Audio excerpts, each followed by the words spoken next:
savoir analyser un circuit qui contient ce dipôle, c'est-à-dire savoir comment il fonctionne.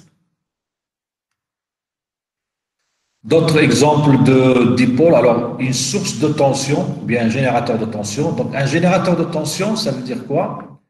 Par exemple, si on suppose qu'ici j'ai un générateur de tension de force électromotrice 12 volts, ça veut dire que ce générateur oblige cette tension à être égale à 12 volts. Donc il sera toujours égal à 12 volts. Je peux brancher ici n'importe quel appareil, une résistance, je peux faire varier, la tension ne change pas.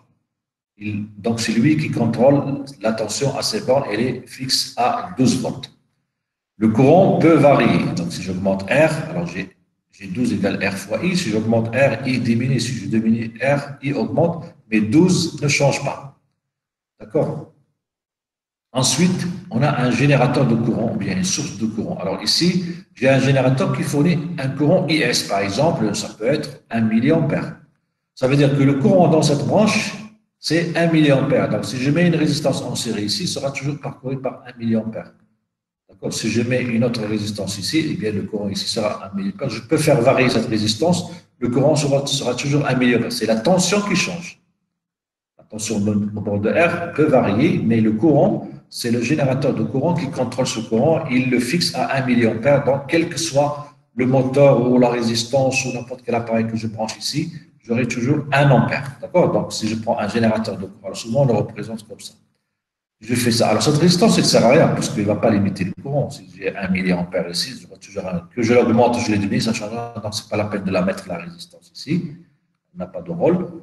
Donc, par contre, ici, si je mets une résistance, une autre résistance, un circuit, un moteur, une lampe, je ne sais pas quoi, etc., ici, dans cette branche, j'ai toujours 1 milliampère. D'accord?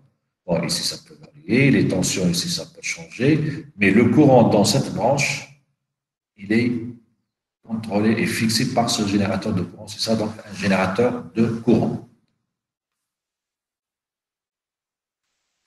Donc, nous avons aussi des bobines. Donc, les bobines peuvent emmagasiner de l'énergie sous forme de champ magnétique. J'ai des condensateurs qui peuvent aussi stocker de l'énergie sous forme de charge. Donc, on peut avoir une quantité de charge positive d'un côté, une quantité de charge négative, ça fait une tension, puisque nous avons Q est égal à C fois V. Donc, si j'augmente la charge, V augmente. Si Q égale 0, j'ai la tension 0. Donc, on peut utiliser les bobines et les condensateurs pour faire des filtres, pour faire des oscillateurs, etc.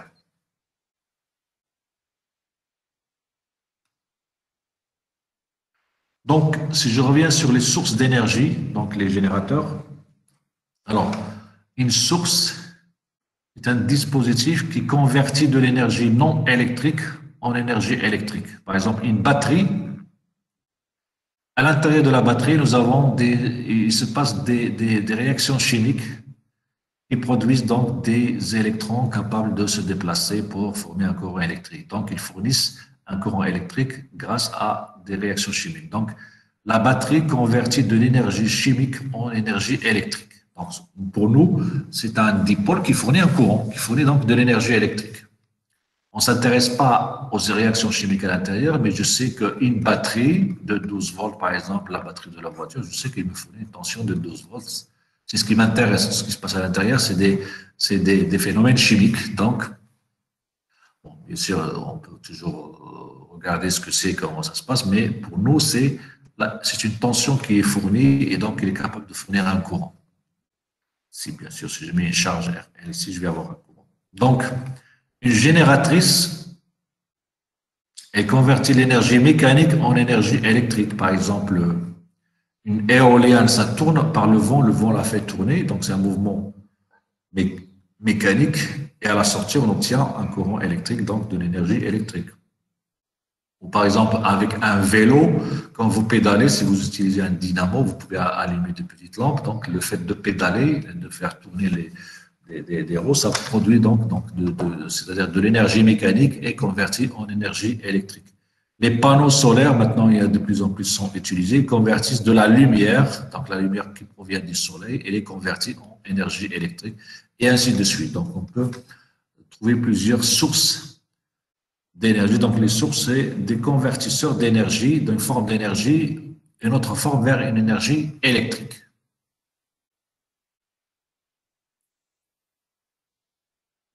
Donc, on a deux sources d'énergie, soit des sources de tension, soit des sources de courant. Alors, pour les sources de tension, comme j'ai dit tout à l'heure, alors ici j'ai un générateur de tension, ici aussi j'ai un générateur de tension. Ça veut dire que la tension entre ce point A et B, elle est maintenue par ce générateur.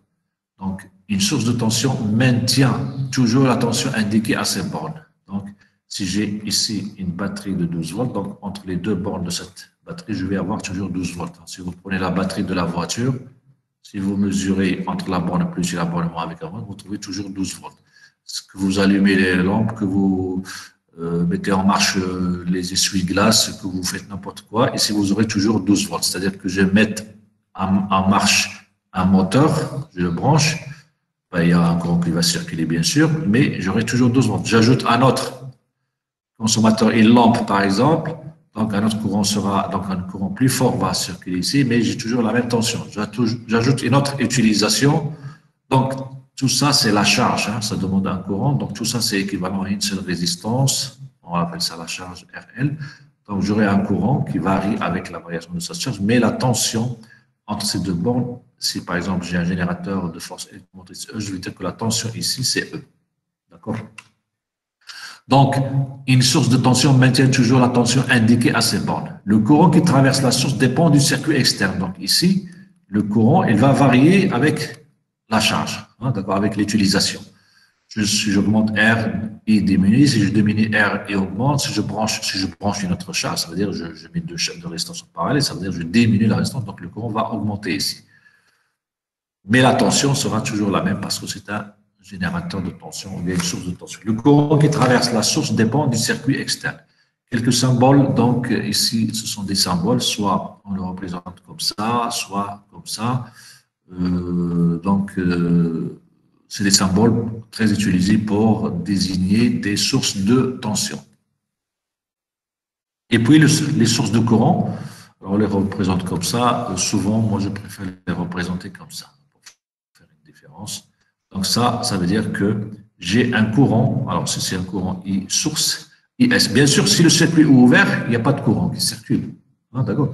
Mais tant que j'ai une résistance, je peux la faire varier. J'aurai toujours le même courant IS ici, il ne va pas changer. Mais la tension, par contre, elle va changer. V égale RI. I, elle est fixe, mais si je fais varier R, j'ai la tension qui varie. Si j'augmente R, la tension va augmenter. Si je diminue R, la tension va diminuer. Donc, une source de courant ou un générateur de courant produit toujours le courant indiqué. Donc, si je prends une source de courant sur laquelle c'est indiqué 2 mA, donc ça veut dire que ici, dans cette branche, j'aurai toujours 2 mA, quelle soit la charge. La tension à ces bornes dépend du circuit externe. Donc, symbole typique, c'est ça ou bien ça. Donc, comme dipôle, on avait donc source de tension. Alors, je reviens sur la résistance. C'est donc un dipôle, c'est le dipôle le plus utilisé. Alors, la résistance totale, dans le cas, on peut brancher des résistances en série. Alors, quand j'augmente une résistance en série, ça veut dire que tout ça, c'est équivalent à une seule résistance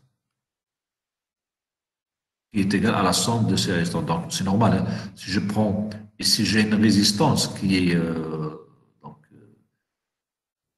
c'est-à-dire que le courant, quand il va trouver une première résistance qui va lui résister, puis une autre qui va lui résister aussi. Donc, c'est une somme de résistances. D'accord? Donc, la résistance équivalente, c'est la somme des résistances. Des résistances sont en série si le même courant, alors le courant qui circule ici, bien sûr, c'est le même qui passe à travers toutes les.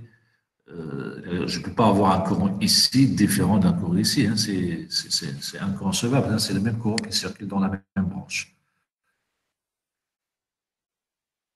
Bon, ici, donc, j'ai entre A et B, je vois une résistance de 5 plus 3 plus 2, donc il suffit de faire la somme. En parallèle, alors quand je mets des résistances en parallèle, alors par exemple R1 en parallèle avec R2, alors deux résistances en parallèle lorsqu'ils ont les deux bornes reliées. Alors la borne ici est reliée à la borne ici, la borne ici est reliée ici. Donc ça, c'est deux résistances en parallèle. Donc vu entre le point A et B, donc entre A et B, j'ai mes deux résistances, on parle de résistance parallèle. Alors le courant qui arrive ici va se diviser. Ça veut dire que si j'ai une seule résistance, j'ai un courant qui va passer à travers R1. Donc, R1 va résister un peu à ce courant. Mais si j'ajoute une deuxième courant, c'est-à-dire j'ajoute un deuxième chemin pour le. Donc, je facilite le chemin pour le courant. Donc, le courant passe encore plus. Donc, il y a moins de résistance. Donc, R1 en parallèle avec R2, c'est inférieur à R1 et inférieur à R2. C'est pour diminuer une résistance. Donc, quand on a deux résistances en parallèle, alors souvent on parle de conductance. C'est la somme des conducteurs. Alors, la conductance, c'est l'inverse de la résistance. Alors, donc, la conductance équivalente, c'est l'inverse de la résistance. Donc, 1 sur R équivalente est égal à 1 sur R1 plus 1 sur R2. Ou alors, donc si j'ai R1 en parallèle avec R2, c'est tout simplement R1 multiplié par R2 sur R1 plus R2. Donc, si on fait là le calcul ici, après on inverse, on va trouver ça.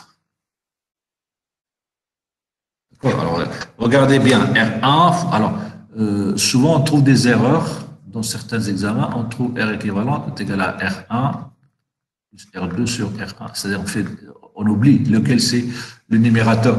Si vous regardez ça, ça se voit que c'est faux. Pourquoi? Si vous regardez le numérateur, c'est en ohm. Le dénominateur, c'est ohm fois ohm, c'est ohm au carré. Donc, finalement, c'est ohm moins 1. Une résistance ne peut pas être exprimée en ohm moins 1, donc c'est faux. Alors qu'ici, c'est ohm fois ohm divisé par ohm, se simplifie, donc il reste ohm. Donc, R équivalente, c'est le produit des résistances sur la somme des résistances. Donc, pour ne pas refaire cette erreur.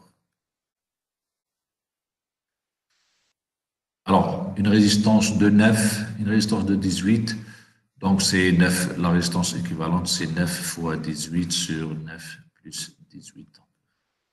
Ce n'est pas la peine de faire l'application numérique, tout le monde sait le faire. Ensuite, la notion de puissance, alors je vais continuer un petit peu et on prendra une pause, bien sûr. D'accord. Alors, qu'est-ce que c'est que la puissance électrique dans un dipôle? Alors, un dipôle, il consomme une puissance électrique. Alors, si par exemple j'ai une résistance, on va dire qu'elle va consommer une puissance qui est égale à la tension multipliée par le courant. La tension au bord de cette résistance, de ce dipôle, multipliée par le courant qui traverse cette résistance. Donc, la puissance électrique mise en jeu dans un dipôle soumis à une tension U et parcourue par I est égale U fois I. Alors, si par exemple j'ai une tension, on va dire, je peux avoir une tension au bord d'une résistance, mais pas de courant qui circule. Bon, c'est pas possible, il y a toujours un courant, mais de toute façon, par exemple, si vous regardez la prise murale, hein, vous, entre les